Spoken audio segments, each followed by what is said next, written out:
Welcome to Shooting It Straight with Stan. I am your host, Stan, the Annuity Man, America's annuity agent, licensed in all 50 states. Today's topic is Women Rule the Annuity World, Part 1. Yes, there will be many parts to this series on women running the annuity world. I know what you're saying. You're saying, Stan, you're America's annuity agent. You're licensed in all 50 states. In Puerto Rico, you're the founder of Contractual Guarantees Only.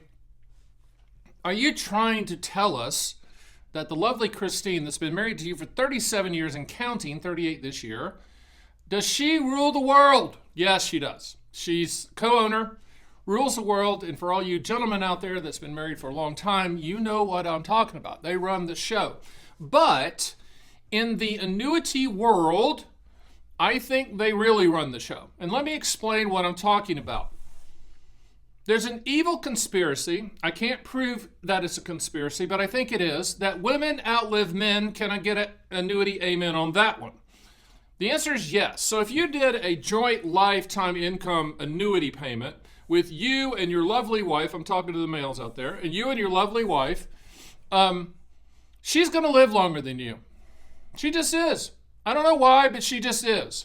So if you're setting it up, joint life, that means when you pass away, your wife gets the payments uninterrupted and unchanged for as long as she lives, and we can structure it so that no money is kept by the annuity company. I know a lot of people go, I never bought an annuity because they keep the money when I die. No, we structure it so unless you tell us to structure it like that, we will structure it so that not one penny goes to the annuity company. But the reason I think this topic is important is there's going to be trillions and trillions and trillions of dollars that's going to be passed from baby boomer to baby boomer, husband to wife, or typically husband to wife, and then to the kids.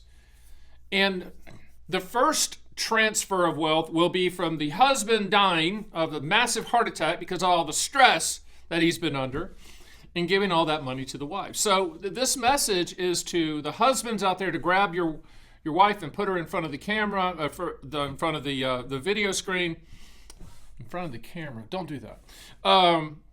And watch this, because when we're talking about life expectancies, women are projected to live longer than men. It's just, that's the way it is. And with artificial intelligence shortening the medical breakthroughs, which will lengthen the life expectancies, lifetime income is a good deal for women out there. Now, if you walked into the Annuity Man today and you said, man, that's a lot of people, and boy, that's a neat office, and look at all those guitars hanging on the wall. After that, and this isn't a plan, this is just how it worked out when we started hiring, the majority, vast majority, Zeke's behind the camera, Zeke's the crying Hawaiian. So, me and Zeke, we're a couple of the males in the building, but there's not many males in the building. Most are females. They're fantastic. So the females will be handling a lot of female annuity clients, males as well. But my point is, what I see is the women are going to run the annuity world, not only from a leadership standpoint. I don't know if my daughters would do that, Zeke. I got two daughters, they're princesses. They live under the umbrella of capitalism that I provide, and they fly first class. They always say, fly first class or your kids will. Who knows if they'll take this over, but within the Annuity Man, there's some strong leadership in the female side that, I'm proud that they are working here. But I really want to have this message go to the females out there that are thinking about annuities, that maybe their spouse has passed away or they've been single and they have to manage the money now. What do they do? What do I do with this money? You got people coming from everywhere. Do you continue with the advisor that your husband has? Or, you got to think also, what happens when he passes away, right? Are you going to continue with that growth, equity, stock market approach? Are you going to do more of a lifetime income stream and principal protection? I've been in the financial services industry approaching 40 years. My wife, Christine, could care less about anything of the financial industry. She doesn't care at all. She's been very supportive of me, but she doesn't care at all. All she wants to know is, do we have enough money if something happened to you? Is there enough lifetime income if something happened to you? Is the life insurance in place if something happened to you? Can I go see the grandchildren if something happened to you? Is my lifestyle going to be in place? Is chapter 2 of my life, when you pass away, Stan the Annuity Man, America's Annuity Agent, is it going to be intact? Is it going to change? Or do you have contractual guarantees put in place? I'm also talking to a lot of the males out there. You've been running and gunning and making all this money and scrimping and saving and doing the right way. You've won the game. Why are you still playing? But I think chapter 2 is also making sure that your spouse is taken care of. First of all, they put up with you, and I'm speaking for myself. They put up with you for all these years. You need to put in place a plan that maybe you don't want or you would never do, but a plan that she would embrace. Every year, my wife and I go out for dinner, no, more than once a year, but typically the one time a year where we have that talk where, all right, let's talk about my death. Truly, that's how I started. We're at some really nice steakhouse. I go, hey, all right, let's talk about my death. And she's like, I don't want to talk about that. No. Let's talk about that. Let's talk about what happens to me and what contractual guarantees are in place when I pass away.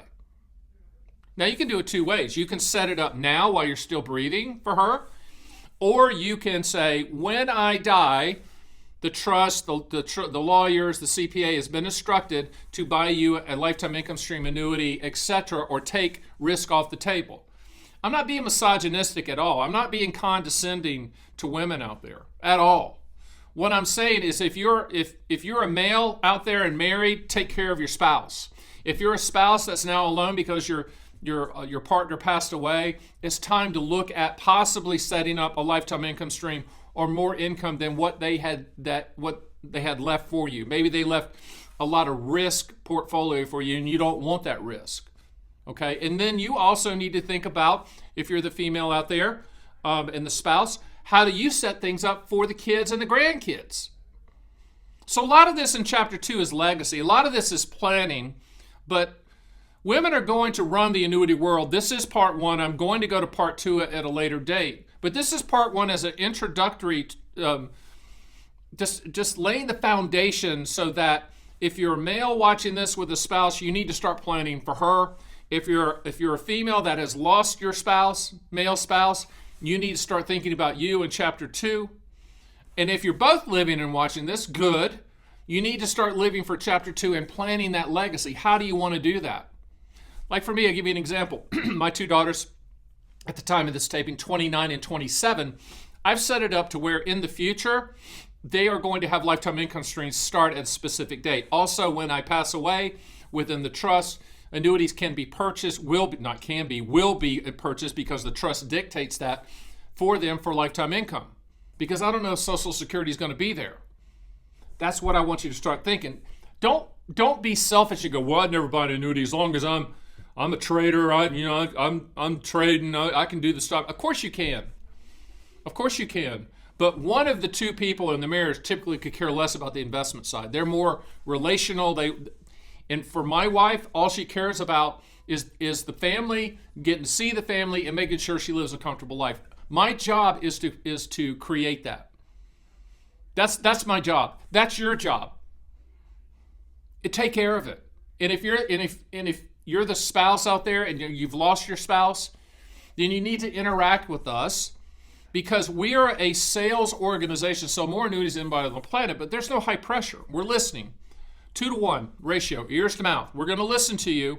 We're not going to push you. We're going to make sure that you make your decision on your terms and on your time frame. All right. I am planning on developing a division that just works with women that have been either widowed and don't know what to do and needs a really good resource. We're putting that together right now. I hope to have that in the next year or so as something that we're going to formally offer to teach you about the generalities of investments in contractual guarantees so you can make a good choice.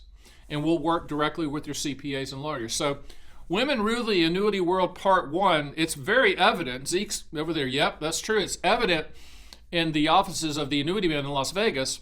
It's evident with my daughters and my wife running the show in my household, and that's great. Love them. And it's probably evident with you as well. What I'm saying to you is be proactive in the planning. Put something in place. We don't know how long we're going to be here. Enjoy each day, but have a plan in place so that if something does happen to you, then your spouse is taken care of. Or if something does happen to you, they know who to call, and hopefully it's us, to walk them through how contractual guarantees work. All right? That's Shooting It Straight with Stan. I'm Stan, the Annuity Man.